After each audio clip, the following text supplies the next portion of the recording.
ایک دن میں بیٹھا ہوا تھا، اسلام آباد سے گیا تھا کراچی، نوکری میں تھا، تو ہم امی کے کمرے میں بیٹھے تھے، وہ اپنے سامنے بیٹھی ہوئی تھیں، تو میری ایک ہی بہن پاکستان میں ہے، اس کے تینوں بچے بھی آئے ہوئے تھے، وہ بھی آئی ہوئی تھی، تو ادھر صوفہ رکھا تھا تو اس پہ میں بیٹھا تھا، 2 لوگوں کا صوفہ تھا ہے وہ، تو والد صاحب برابر میں بیٹھے تھے، تو سب لوگ باتیں کر رہے تھے، تو میں نے کچھ 2-4 پیسے نکال کر کے والد صاحب کو ویسے ہی پیش کر دیے۔ تو میں نے عین اس موقع پر یہ کیا کہ جب میں سمجھا کہ کوئی نہیں دیکھ رہا ہے، ٹھیک ہے، سب اپنے اپنے گپ میں لگے ہوئے ہیں، کوئی نہیں دیکھ رہا ہے، تو میں نے اس موقع سے فائدہ اٹھا کے جلدی سے چھپا کے ابو کو، مجھے نہیں پتا تھا کہ امی دیکھ رہی، تو انہوں نے بڑے زور سے کہا دوبارہ دو، جیسے وہ ذرا سختی سے بات کرتی ہیں، تو مجھے یہ تو پتا چل گیا کہ انہوں نے دیکھ لیا، تو میں سوچ رہا ہوں کہ یہ کیوں کہہ رہی ہیں دوبارہ دو۔ ان کا نواسا ساتھ بیٹھا تھا، حمزہ، جو ماشاءاللہ 6.25 فٹ کا ہے، اس وقت 6.25 فٹ کا تھا، تو مجھے تو انہوں نے بہت سختی سے کہا دوبارہ دو، اور اپنے نواسے سے کہا حمزہ دیکھو ماموں نانا کو کیسے پیسے دے رہے ہیں۔ تو میں نے جیب سے جو بھی پیسے نکالے یہاں رکھ کے والد صاحب کو ایسے یوں کر کے چھپا کے پیش کر دیے، تو ابو نے اٹھا لیے۔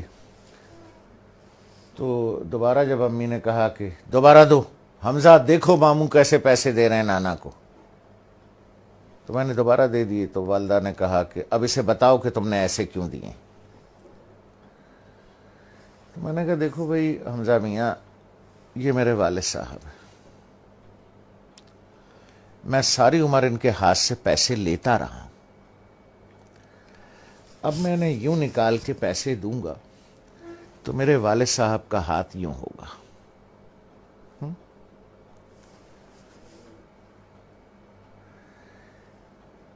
اور وہ آدمی جو ساری عمر اپنے باپ سے پیسے لیتا رہا ہے، جب میں نے کہا اپنے بھانجے سے، میں نے کہا حمزہ میاں جس وقت ابو کا ہاتھ ایسے ہوگا نا تو میں تو مر جاؤں، مجھے ہارٹ اٹیک ہو جائے گا، میں زندہ نہیں بچوں گا کہ میرے سامنے میرے باپ کا ہاتھ پھیلا ہوا ہے، اس لیے بیٹا میں ایسے دیتا ہوں یہاں رکھ کے کہ والد صاحب یہاں سے اٹھا لیں، انہیں میرے سامنے ہاتھ نہ پھیلانا پڑے،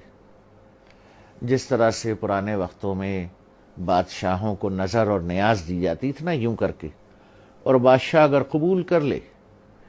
اٹھا لے تو وہ نیاز قبول ہو جاتی تھی، جیسے آج بھی مزاروں پر ادھر ادھر پیروں کو ایسے کر کے نظر دی جاتی ہے، پیر صاحب ہاتھ لگا دیتے ہیں یا کبھی کبھی اٹھا بھی لیتے ہیں، تو سمجھیے وہ نظر اور وہ نیاز قبول ہو گئی۔ تو میں نے کہا بچے جس وقت میں یوں کر کے دوں گا اور ابو کا ہاتھ ایسے اٹھے گا میں تو مر جاؤں گا بیٹا، کہ میرے باپ کا ہاتھ میرے سامنے پھیلا ہوا ہے، تو اس لیے میں ایسے کر کے نظر پیش کرتا ہوں چھپا کے کہ کوئی دیکھ نہ لے ہیں کہ باپ ہاتھ پھیلا رہا ہے، نہیں نہیں نہیں، باپ نظر قبول کر رہا ہے، اس نے ہاتھ لگا دیا تو قبول ہو گیا۔ اب وہ حدیث مبارک کا مفہوم ذہن میں لائیں، جب سرکار رحمت اللہ عالمین صلی اللہ علیہ وسلم نے بیٹے کا گریبان پکڑ کے کہا کہ تو اور تیرے پاس جو کچھ ہے تیرے باپ کا،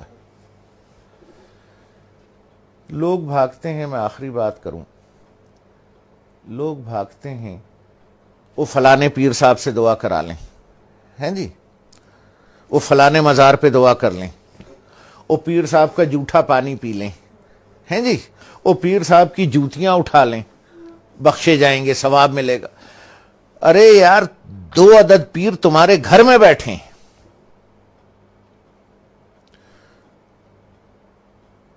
ایک عورت ایک مرد، 2 پیر تمہارے گھر میں بیٹھے ہیں یار، جا کے ان کی جوتیاں سیدھی کر،